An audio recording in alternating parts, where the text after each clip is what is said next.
ನಮಸ್ಕಾರ. ಪ್ರತಿಯೊಂದು ಸಂಬಂಧದಲ್ಲೂ ಏನಾದರೂ ಒಂದು ಉಳುಕು ಇದ್ದೇ ಇರುತ್ತೆ. ನಾವು ಟಿ ವಿಲಿ ನೋಡೋ ಹಾಗೆ ಅಥವಾ ಮೊಬೈಲಲ್ಲಿ ನೋಡೋ ಹಾಗೆ ಯಾವುದೇ ರೀತಿಯ ಯಾವ ಸಂಬಂಧ ಕೂಡ ಪರ್ಫೆಕ್ಟ್ ಆಗಿರಲ್ಲ. ಮೂವಿಗಳಲ್ಲಿ ಮಾತ್ರ ಒಂದು ಪ್ರೀತಿ ಅಂತ ಹೇಳಿದ್ರೆ ನಿಸ್ವಾರ್ಥವಾಗಿರುತ್ತೆ, ಅಥವಾ ಯಾವುದೇ ರೀತಿಯಲ್ಲಿ ಟ್ರಾನ್ಸಾಕ್ಷನ್ ಇರಲ್ಲ. ಒಬ್ರಿಗೊಬ್ರು ಕಾಯೋದು, ಹಾಡು, ಡ್ಯಾನ್ಸು ಎಲ್ಲ ಈ ಸಿನಿಮಾದಲ್ಲಿ ಮಾತ್ರ. ನಿಜದ ಲೈಫಲ್ಲಿ ಖಂಡಿತವಾಗ್ಲೂ ಹೀಗಿರಕ್ಕೆ ಸಾಧ್ಯ ಇಲ್ಲ. ಆದರೆ ನಾವೇನು ಮಾಡ್ತೀವಿ, ಸಿನಿಮಾಗಳಲ್ಲಿ ತೋರಿಸೋದಾಗಿರ್ಬೋದು ಅಥವಾ ಇನ್ನೊಂದು ಯಾವುದೋ ಒಂದು ಡಿಜಿಟಲ್ ಪ್ಲ್ಯಾಟ್ಫಾರ್ಮಲ್ಲಿ ತೋರಿಸ್ತಕ್ಕಂತಹ ರಿಲೇಷನ್ಶಿಪ್ಪೇ ಸತ್ಯ ಅಂದ್ಕೊಂಡು ಎಷ್ಟೋ ಸತಿ ನಮ್ಮ ಸಂಬಂಧಗಳನ್ನು ಹಾಳು ಮಾಡಿಕೊಡ್ತಾ ಇರ್ತೀವಿ.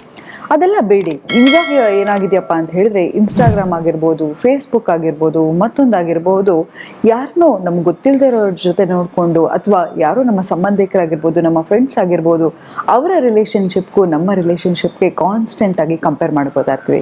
ನಾನು ಯಾವಾಗಲೂ ಹೇಳ್ತಾ ಇರ್ತೀನಿ, ಈಗ ನನ್ನ ಸಂಗಾತಿ ಜೊತೆಗೆ ನನಗೆ ಡಿಸಗ್ರಿಮೆಂಟ್ ಇದ್ದರೆ ಅಥವಾ ಜಗಳ ಆಡಿದ್ರೆ ಅದು ಯಾವುದನ್ನು ನಾನು ಇನ್ಸ್ಟಾಗ್ರಾಮಲ್ಲಿ ಅಥವಾ ಫೇಸ್ಬುಕ್ಕಲ್ಲಿ ಹಾಕಲ್ಲ.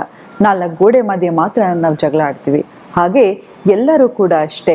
ನಾವು ಖುಷಿಯಾಗಿರೋದು, ಚೆನ್ನಾಗಿರೋದು, ಎಲ್ಲೋ ಟ್ರಾವೆಲ್ ಮಾಡ್ತಾ ಇರೋದು, ಹೊಸ ಗಾಡಿ ತೊಗೊಂಡಿರೋದು, ಹೊಸ ಮನೆ ತೊಗೊಂಡಿರೋದು, ಇದು ಎಲ್ಲವನ್ನು ಹಾಕ್ತೀವಿ ಹೊರತುವೆ ಯಾರ ಕಷ್ಟನೂ ನಾವು ಹಾಕಲ್ಲ. ಎಷ್ಟು ಲೋನ್ ಇದೆ ಅಂತ ನಾವು ಇನ್ಸ್ಟಾಗ್ರಾಮಲ್ಲಿ ಹಾಕಲ್ಲ. ಏನು ಕಷ್ಟಪಡ್ತಿದ್ದೀವಿ ಅನ್ನೋದನ್ನು ನಾವು ಹಾಕಲ್ಲ. ಆದರೆ ಸಂತೋಷವಾಗಿರೋದನ್ನು ನೋಡಿ ಯಾವುದು ಅನ್ರಿಯಲಿಸ್ಟಿಕ್ ಆಗಿರುತ್ತೋ ಅದನ್ನು ನಾವು ನಮ್ಮ ಲೈಫಲ್ಲಿ ಕಂಪೇರ್ ಮಾಡ್ಕೋತಾ ತುಂಬಾ ಮಾನಸಿಕ ಕಾಯಿಲೆಗೆ ಒಳಗಾಗ್ತಾ ಇದ್ವಿ. ಮತ್ತೆ ಒಂದು ಕಿವಿ ಮಾತನ್ನು ಹೇಳಕ್ಕೆ ಇಷ್ಟಪಡ್ತೀನಿ. ಈಗ ಸಂಬಂಧಗಳು ಯಾಕಪ್ಪ ಒಡಿತಾ ಇದೆ ಅಂತ ಹೇಳಿದ್ರೆ, ನಾವು ಮಾಡ್ತಕ್ಕಂತಹ ತಪ್ಪು ಏನಪ್ಪ ಅಂತ ಹೇಳಿದ್ರೆ, ಏನೋ ಒಂದು ನನಗೂ ನನ್ನ ಸಂಗಾತಿಗೆ ಜಗಳ ಆಗತ್ತೆ ಅಂತ ಇಟ್ಕೊಳ್ಳಿ. ತಕ್ಷಣ ನಾವೇನು ಮಾಡ್ತೀವಿ, ನಮ್ಮ ಫ್ರೆಂಡ್ಸ್ ಹತ್ರ ಅದರ ಬಗ್ಗೆ ಡಿಸ್ಕಸ್ ಮಾಡೋದಾಗಿರ್ಬೋದು, ರಿಲೇಟಿವ್ಸ್ ಹತ್ರ ಡಿಸ್ಕಸ್ ಮಾಡೋದಾಗಿರ್ಬೋದು, ಇದರಿಂದ ಸಂಬಂಧ ತುಂಬಾ ನಶಿಸ್ತಾ ಹೋಗುತ್ತೆ. ಯಾಕೆ ಗೊತ್ತಾ? ನೋಡಿ, ಏನಾಗತ್ತೆ ಅಂತ ಹೇಳಿದ್ರೆ, ನಿಮ್ಮ ಪಾರ್ಟ್ನರ್ ಬಗ್ಗೆ ನೀವು ಯಾರ ಹತ್ರನಾರು ಹೇಳಿದರೆ, ಎಕ್ಸಾಂಪಲ್ ಈಗ ನನಗೆ ನನ್ನ ಸಂಗಾತಿಗೆ ಜಗಳ ಆಗುತ್ತೆ ಅಂತ ಇಟ್ಕೊಳ್ಳೋಣ. ನನ್ನ ಸಂಗಾತಿ ಬಗ್ಗೆ ಹೋಗಿ ನನ್ನ ಅಮ್ಮನೊಟ್ಟಿಗೋ ಅಥವಾ ನನ್ನ ಸಿಸ್ಟರ್ ಒಟ್ಟಿಗೋ ಅಥವಾ ನನ್ನ ಬ್ರದರ್ ಒಟ್ಟಿಗೋ ಯಾರ ಹತ್ರನೂ ನಾನು ಹಂಚ್ಕೊಂಡ್ರೆ ಅವರು ಆ ಪಾರ್ಟ್ನರ್ ಬಗ್ಗೆ ತುಂಬಾ ಜಡ್ಜ್ಮೆಂಟಲ್ ಆಗಿಬಿಡ್ತಾರೆ. ಅಲ್ಲದೆ ಏನಾಗ್ತಾರೆ ಅಂತ ಹೇಳಿದ್ರೆ, ಅವರ ಪಾಸ್ಟ್ ಎಕ್ಸ್ಪೀರಿಯನ್ಸ್ ಮೇಲೆ ನಮಗೆ ಸೊಲ್ಯೂಷನನ್ನು ಕೊಡ್ಲಿಕ್ಕೆ ಶುರು ಮಾಡ್ತಾರೆ. ಆದರೆ ಏನಾಗುತ್ತೆ ಅಂತ ಹೇಳಿದ್ರೆ, ನಿಮ್ಮದು ಮತ್ತು ನಿಮ್ಮ ಪಾರ್ಟ್ನರ್ ಡೈನಮಿಕ್ಸ್ ಬೇರೆ ಇರುತ್ತೆ. ಅದು ನಿಮಗೆ ಮತ್ತು ನಿಮ್ಮ ಪಾರ್ಟ್ನರಿಗೆ ಬಿಟ್ಟರೆ ಬೇರೆ ಯಾರಿಗೂ ಅರ್ಥ ಆಗಲ್ಲ. ಆದರೆ ಏನಾಗತ್ತಪ್ಪ ಅಂತ ಹೇಳಿದ್ರೆ, ಅವರ ಜಡ್ಜ್ಮೆಂಟಿಂದ ನಿಮ್ಮ ರಿಲೇಷನ್ಶಿಪ್ ಹಾಳಾಗ್ತಾ ಹೋಗುತ್ತೆ. ಓ, ನನ್ನ ಫ್ರೆಂಡ್ಸ್ ಹೇಳಿದ ನಿಜ, ನಮ್ಮ ಅಪ್ಪ ಅಮ್ಮ ಹೇಳಿದ ನಿಜ, ನನ್ನ ಅಣ್ಣ ಹೇಳಿದ ನಿಜ, ನನ್ನ ತಂಗಿ ಹೇಳಿದ ನಿಜ, ಇವು ನನಗೆ ಸರಿ ಇಲ್ಲ ಅಥವಾ ಇವಳು ನನಗೆ ಸರಿಗಿಲ್ಲ ಅಂತ ಹೇಳಿ ಆ ವ್ಯಕ್ತಿ ಬಗ್ಗೆ ನಾವು ಜಡ್ಜ್ಮೆಂಟನ್ನು ಶುರು ಮಾಡಿಬಿಡ್ತೀವಿ. ಆದರೆ ನಿಮಗೆ ಮಾತ್ರ ಆ ಸಂಗಾತಿ ಬಗ್ಗೆ ಗೊತ್ತಿರುತ್ತೆ. ಎಷ್ಟೋ ಸತಿ ಗಡ್ಡ ಹೆಂಡತಿ ಡೈವರ್ಸ್ ಆದಾಗ ಆಚೆ ನೋಡೋರಿಗೆ 100 ಕತೆಗಳು ಕಾಣಿಸ್ತಾ ಇರುತ್ತೆ. ಆದರೆ ಆ ನಿಜ ಏನಿರುತ್ತೆ ಅನ್ನೋದನ್ನು ಮಾತ್ರ ಗಂಡ ಹೆಂಡತಿ ಇಬ್ಬರಿಗೆ ಗೊತ್ತಿರುತ್ತೆ. ಯಾಕಂತ ಹೇಳಿದ್ರೆ, ಒಂದು ರಿಲೇಷನ್ಶಿಪ್ ಮುರಿಬೇಕು ಅಂತ ಹೇಳಿದ್ರೆ ಹಲವಾರು ಕಾರಣಗಳಿದ್ದೇ ಇರುತ್ತೆ ಅಲ್ವಾ?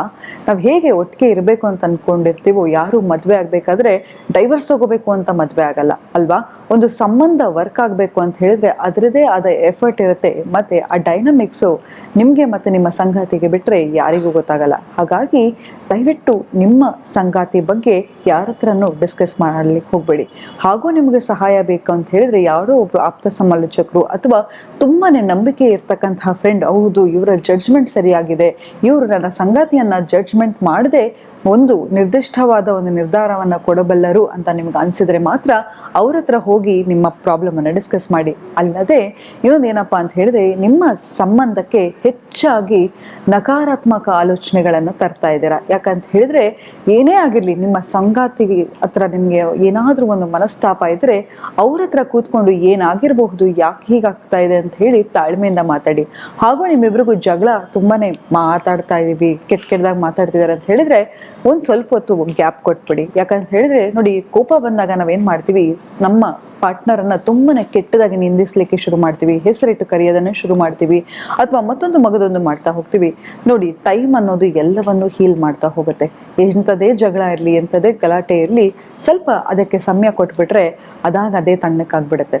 ಹಾಗಾಗಿ ನೀವು ಹೆಚ್ಚಾಗಿ ಆಕ್ರೋಶಕ್ಕೆ ಒಳಗಾಗೋದು ಅಥವಾ ಕೋಪ ಮಾಡ್ಕೊಳ್ಳೋದು, ಇದರಿಂದ ಎಲ್ಲ ನಿಮ್ಮ ಸಂಬಂಧ ಹಾಳಾಗ್ತಾ ಹೋಗುತ್ತೆ. ಅದ್ರ ಬದಲಾಗಿ ಸ್ವಲ್ಪ ಗ್ಯಾಪನ್ನು ಕೊಟ್ಟು ಮತ್ತೆ ಒಟ್ಟಿಗೆ ಕೂತ್ಕೊಂಡು ನಿರ್ಧಾರ ತಗೊಳ್ಳೋದ್ರಲ್ಲಿ ಒಂದು ಅರ್ಥ ಇದೆ.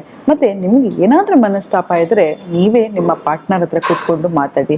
ಯಾಕೆ ಹೀಗಾಗ್ತಾ ಇದೆ, ಏನಿರ್ಬೋದು, ಇದರಿಂದ ಆಚೆ ಬರೋಕ್ಕೆ ನಾವಿಬ್ರು ಏನು ಮಾಡಬೇಕು, ಹೀಗೆ ಸೊಲ್ಯೂಷನ್ ಅನ್ನು ಹುಡುಕ್ತಾ ಹೋದ್ರೆ ಅಲ್ಲಿ ಆ ಸಂಬಂಧಕ್ಕೆ ಒಂದು ಬುನಾದಿ ಸ್ಟ್ರಾಂಗ್ ಆಗ್ತಾ ಹೋಗುತ್ತೆ, ಆ ಸಂಬಂಧಕ್ಕೆ ಒಂದು ಅರ್ಥ ಕೂಡ ಇರುತ್ತೆ ಅಂತ ಹೇಳ್ತಾ ಇವತ್ತಿನ ಸಂಚಿಕೆ ನಾನು ಮುಕ್ತಾಯಗೊಳಿಸ್ತಿದ್ದೀನಿ. ಧನ್ಯವಾದಗಳು.